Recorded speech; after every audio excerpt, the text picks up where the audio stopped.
Hello everybody and welcome back to Full House Sports. Here myself Charlie, and before the video starts, please like, comment and subscribe. Anything you guys do is greatly appreciated as I try and become a one-man sports and news bandwagon. Now it is day 2 of the Cheltenham Festival today. We saw yesterday my preview went seemingly well, although I did say that Lossie Mouth couldn't win a champion hurdle, and she proved her greatness once again, quickening up and winning well, really. There's no other word for it. I did say I didn't think Copet de Board would jump well enough to win an Arkle. Turns out that was the truth. Old Park Star won the Supreme. That was good for the British. Good result for the British. First 4 home from Britain. That's really good in terms of strength. We've seen for years that race be dominated. Even last year, dominated by Willie Mullins. But luckily this year, we have had a decent result on the board in one of the big grade ones. And anyways, it is day 2. So let's talk about the action. The first race is, of course, the Turners without Mighty Park. And it's a race that I think, again, Britain could get on the board with. I really like No Drama this end. Now, yes, they've said that he might be the second coming of Denman. I'm not entirely sure if I buy into that.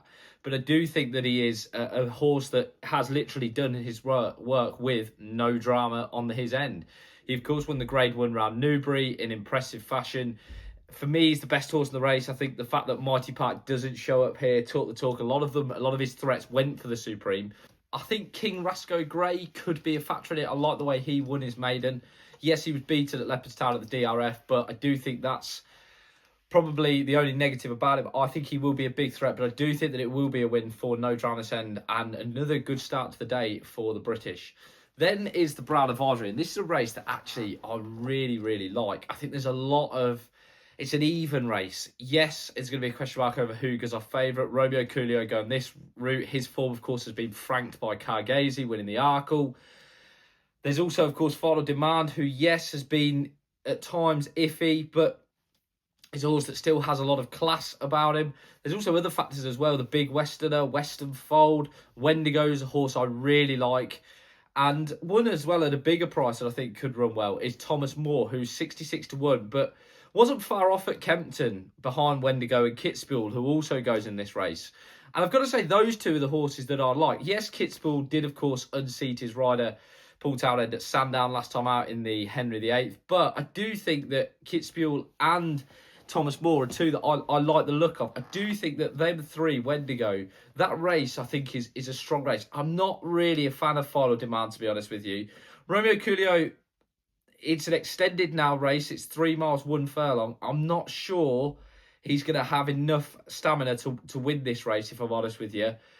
I just really like those 3, Wendigo, Kitzbühel. If I had to pick Kitzbühel, yes, his jumping's a little bit iffy at times, but I liked what he did at Kempton. And I think he maybe has been unfairly written off. We've already seen a Mullins second string win a novice chase this week. I don't think that that's necessarily a negative that he's not going to be Paul Townend's first choice. Then there's the handicap that is the MGM Cup. Used to be the Coral Cup, was Coral Cup for years when I was growing up. No longer is that. It's a wide open race. Again, it's a pick what you like. There's a lot of probably horses that have been mapped out for this race.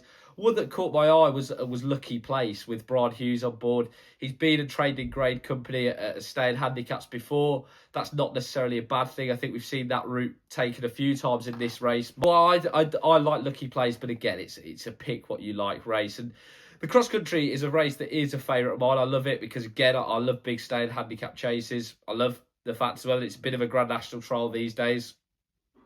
Favori de Chambou will probably go off top of the betting, and yeah, I think he's a horse that is probably with every right to win this, should go on.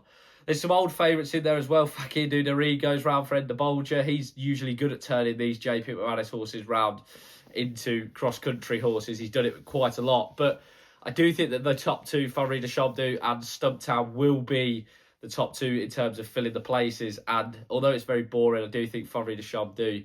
I think Vanillier might run a big race as well. We saw him win over the banks at Punchtown, the old veteran. He's one who, don't worry too much if he's out the back early doors, that he takes about 2 miles to get started. But I do think he may finish with a flourish and possibly sneak himself into 3rd. Then is, of course, the big one, the Champion Chase. Now, Majborough is, for many people, the hot pot of the week. He can't get beat. I'm not sure I'm a fan of Majborough, to be honest with you. I'm really not. I just can't excuse his jumping, and I can't get the Arkle out of my head. I do think if he wins tomorrow, then that will easily be forgotten about. But I just can't get it out of my head.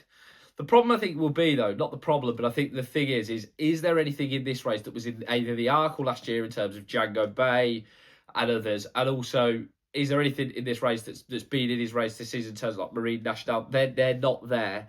So I think that, yes, of course, there is Le Dessoud around, and that's one that I'd probably like the look of to run well. But I think Majborough may win just on the fact that he is miles on paper the best horse in the race. The champion bumper is going to be Ireland's, let's face it. Pick what you like. Do you like Keep 'em Company, or do you like the Donju horse of Willie Mullins? That should go off top of the betting. And as well, Jazzy Matty aims to go hat-trick in the Grand Annual.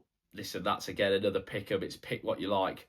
But it should be another good day of race. It was a great day, I think, on the first day. What's good as well, I say, as a British horse racing fan, is we are serving it up a little bit to the Irish now, which is good to see. So hopefully, long may that continue. As always, let us know what you think. Please like, comment, and subscribe. Anything you guys do is greatly appreciated as I try to become a one-man sports news bandwagon. Have a great day.